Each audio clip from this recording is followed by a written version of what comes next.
you have your outline. What I'm going to do is I'm going to start with, as you can see, you have author, date, canonicity, genre, theme, and symbols and symbolism, and an outline.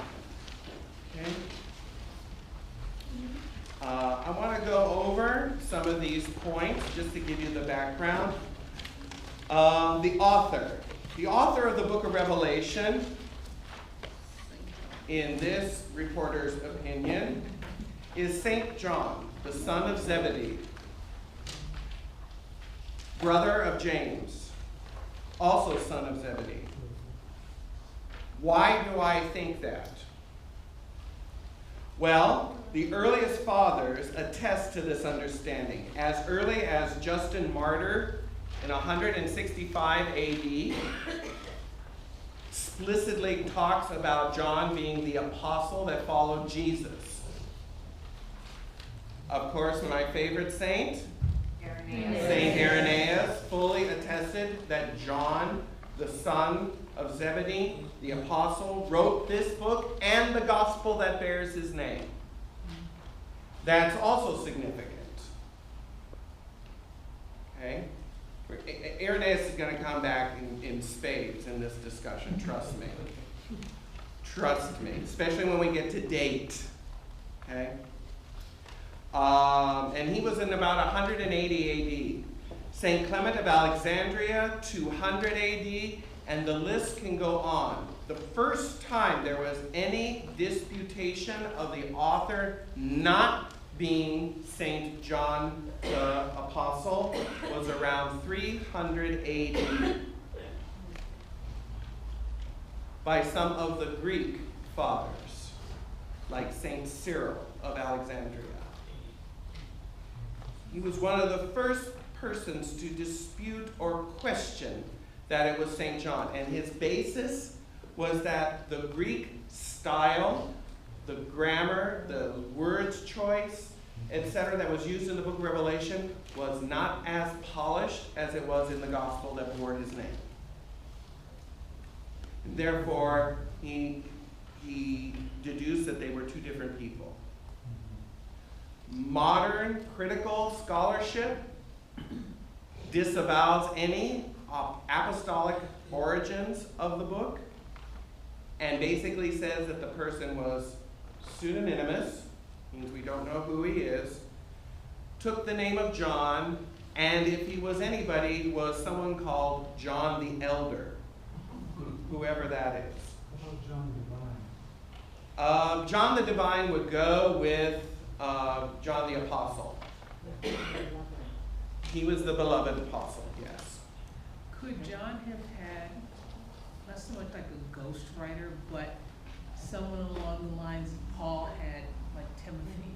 Yes. Who wrote for him? Yes, that's very possible. Very possible.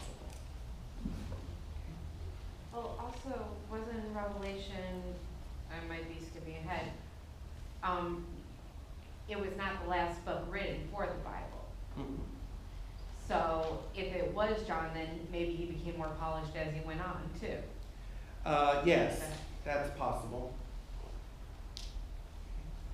What kind of style the book of Revelation has is a unique style. If I were someone who knew Greek or was trained in the Greek language, if I read Paul, I would recognize it very easily. It flows very well, it's very logical, it's very polished. When I read the book of Revelation, it's as if someone were translating something from Hebrew into Greek. That's the best way to describe it. It's a bit chunky and choppy. It doesn't have the flow as if someone were naturally speaking Greek. Now that gives scholars a clue as to who its author was, because whoever wrote it was probably of Hebrew origin and Greek was their second language.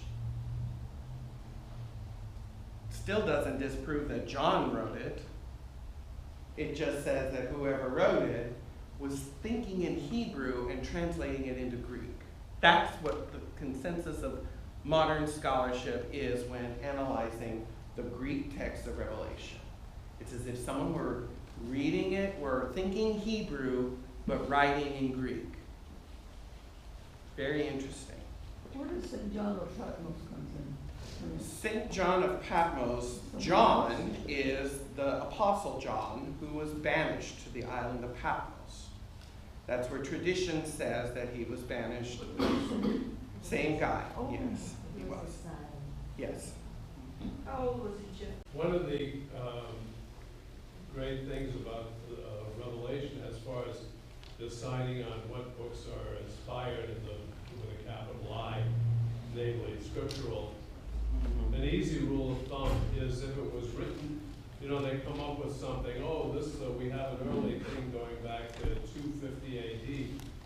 The way I look at it, if it was written after Revelation, after 100 AD, game over. Mm-hmm. That disqualifies it right away. Yes, very good point. So, we're circling the airport on the date of the book of Revelation.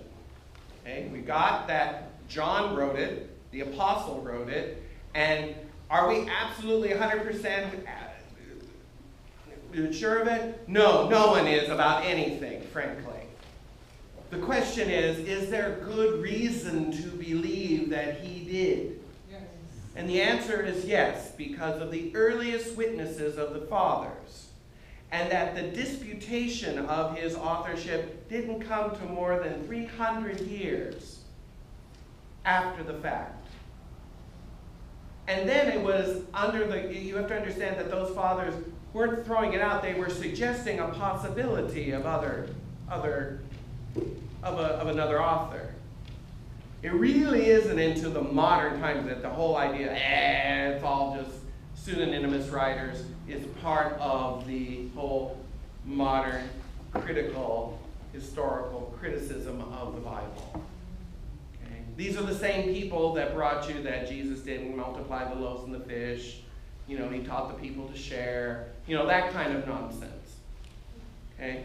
If you assume there are no miracles, there is no divine revelation, then anything is up for grabs. Anything, you can believe in anything, But what is the historical train of thought? What has been the tradition of the church from the beginning? It's very clear.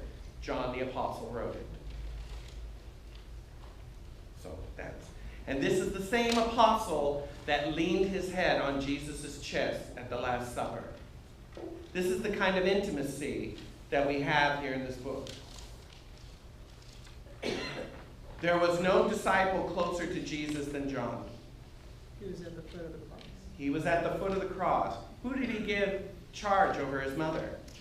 John. Tradition tells us that Mary went with John up until her last days.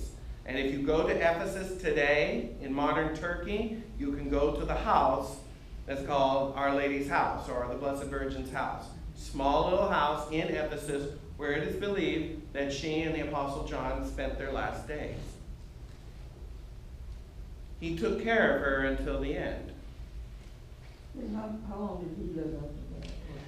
John is considered the only apostle not to be martyred for the faith.